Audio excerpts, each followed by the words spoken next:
আজকে আমি তোমাদের এই যে ফিজিওলজি সাবজেক্টে আমরা তো গতদিন রিপ্রোডাক্টিভ সিস্টেম শুরু করেছিলাম। এই রিপ্রোডাক্টিভ সিস্টেমে আজকে যে টপিকটা আমি পড়াবো সেটা হচ্ছে যে সেক্স ডিটারমিনেশন। তো তোমরা সবাই জানো যে আমাদের এই যে নারী এবং পুরুষ, এই নারী হওয়ার জন্য আমাদের এক জোড়া সেক্স অর্গান কাজ করে। আবার দেখা যাচ্ছে যে পুরুষ হওয়ার জন্য আমাদের এক জোড়া সেক্স ক্রোমোজোম কাজ করে।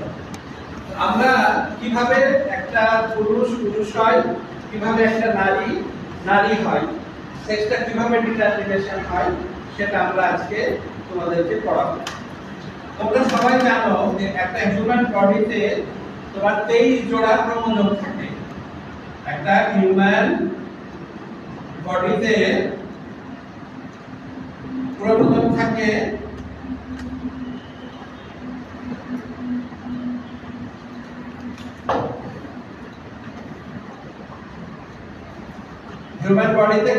থাকে হচ্ছে 23 জোড়া, 23 পেয়ার্স।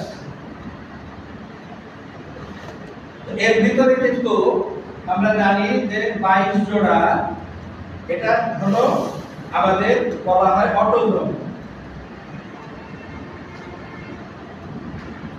আর এক জোড়া থাকে সেটাকে বলা হয় সেক্স ক্রোমোজোম।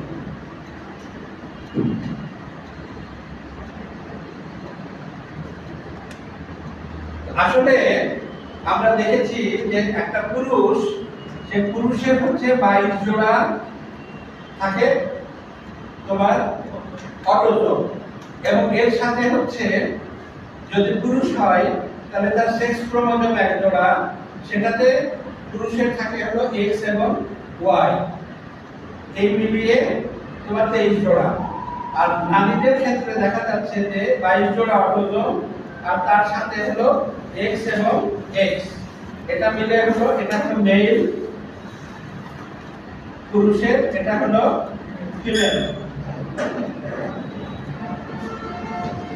আসলে বাবার শুক্রাণু আর মায়ের ডিম্বাণু, এই স্পার্ম এবং ওভাম, এই দুটো মিলিয়ে দেখা যাচ্ছে যে যখন জাইগোট ফর্মেশন হয়, ফার্টিলাইজড হয়, তখন এটা ফ্যালাপিয়ান টিউব থেকে রোলিং মেথডের মাধ্যমে এটা আমাদের পোস্টেরিয়র ওয়াল অফ দা ইউটেরাসে যায়, এবং সেখানে গিয়ে এটা ইমপ্লান্টেশন হয়, এবং এরপরে এখানে প্লাসেন্টা ডেভেলপ হয়, তার উপর দিয়ে অ্যামনিওটিক মেমব্রেন হয়, সেই মেমব্রেনের মধ্যে অ্যামনিওটিক ফ্লুইড হয়, সেই ফ্লুইডের ভিতরে একটা জাইগোট, একটা ভ্রূণ আস্তে আস্তে আস্তে আস্তে দেখা যাচ্ছে যে 10 মাস 10 দিন দিয়ে আমরা বলি সেই প্রেগন্যান্সি টোটালটা কমপ্লিট হয়। এরপরে এটা ভ্যাজাইনাল চ্যানেল দিয়ে একটা বাচ্চা পৃথিবীতে প্রসব হয়। তো কাজেই একটা হিউম্যান বডিতে ছেলেদের যে সেক্স ক্রোমোজোম সেটাতে থাকে হলো 1 পেয়ার, একটা এক্স থাকে একটা ওয়াই থাকে। আর ফিমেল যেটা, তাদের দুটোতেই হলো এক্স এবং এক্স থাকে। তো কাজে নিষিক্ত হওয়ার সময় যখন জাইগোট ফর্মেশন হয়, তখন মায়ের দুটো এক্স এর মধ্যে থেকে একটা এক্স ক্রোমোজোম এই নিষিক্ত ক্রিয়া অংশগ্রহণ করে, আর বাবার এক্স এবং ওয়াই সেখান থেকে কিন্তু একটা ক্রোমোজোম এই নিষিক্ত ক্রিয়া অংশগ্রহণ করে, যাতে বাবার এক্সও আসতে পারে, বাবার ওয়াইও আসতে পারে। আর মায়ের তো দুটো এক্স, কাজে মায়ের দুই এক্স এর যে কোনো একটা এক্স আসবে, আর বাবার যদি এক্স আসে তাহলে মায়ের এক্স আর বাবার এক্স দুটো এক্স মিলিয়ে যে বাচ্চা বা যে অফস্প্রিং হবে সেটা হবে হলো ফিমেল। আর যদি মায়ের দুটো এক্স এর একটা এক্স আসলো আর বাবার যদি এক্স না এসে ওয়াই আসে, নিষিক্ত ক্রিয়ায় যদি ওয়াই অংশগ্রহণ করে, তাহলে মায়ের এক্স আর বাবার ওয়াই দুটো মিলে এক্স ওয়াই তে হবে হলো মেল, এটা হলো পুরুষ হবে, অর্থাৎ মেল হবে। আর বাকি যে তোমার 22 জোড়া অটোজোম, এটা হলো শরীরের অন্যান্য যে বৈশিষ্ট্য, যেমন একটা মানুষ কতখানি লম্বা হবে, একটা মানুষের গায়ের রং কেমন হবে, তার চুলের প্যাটার্ন কেমন হবে, তার কণ্ঠস্বর কেমন হবে, তার হাইট ওয়েট অন্যান্য বৈশিষ্ট্য, এই সমস্ত জিনিসগুলো মেনটেন করে হলো অটোজোম, 22 জোড়া ক্রোমোজোম।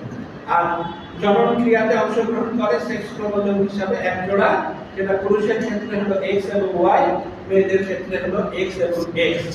তো কাজেই আমরা মানুষের কোনো হাত নাই এই জায়গাতে, অর্থাৎ নিষিক্ত হওয়ার সময় বাবার স্পার্মের ভিতরে যে সেক্স ক্রোমোজোম তার এক্স আসবে না ওয়াই আসবে, এটা অলরেডি আল্লাহ রাব্বুল আলামিনের হাতে। যদি ওয়াই আসে তাহলে ছেলে হবে, যদি বাবার এক্স আসে মায়ের এক্স এর সাথে ফিমেল হবে। কাজে আমাদের সমাজে একটা ভ্রান্ত ধারণা আছে, অনেকেই আছেন যে ফিমেল বাচ্চা হচ্ছে অনেকগুলো, তখন হাজবেন্ড কিন্তু স্ত্রীকে দোষারোপ করে। কিন্তু আসলে সন্তান বাচ্চা মেয়ে হবে না ছেলে হবে এটার উপরে কিন্তু মায়ের কোনো ভূমিকা নাই।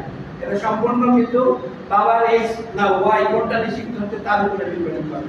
তো কাজেই এ ব্যাপারে আমাদের সমাজে কিন্তু একটা ভ্রান্তি আছে, আমাদের একটা কিন্তু স্টিগমা আছে, সোশ্যাল স্টিগমা আছে। এই স্টিগমা তোমাদেরকে কিন্তু দূর করে দিতে হবে। তোমরা যারা এই হেলথ প্রফেশনে এসেছো, সাধারণ মানুষের মাঝে, তোমাদের পেশেন্টের মাঝে এই ভুলগুলো তোমাদেরকে কিন্তু ভাঙাই দিতে হবে।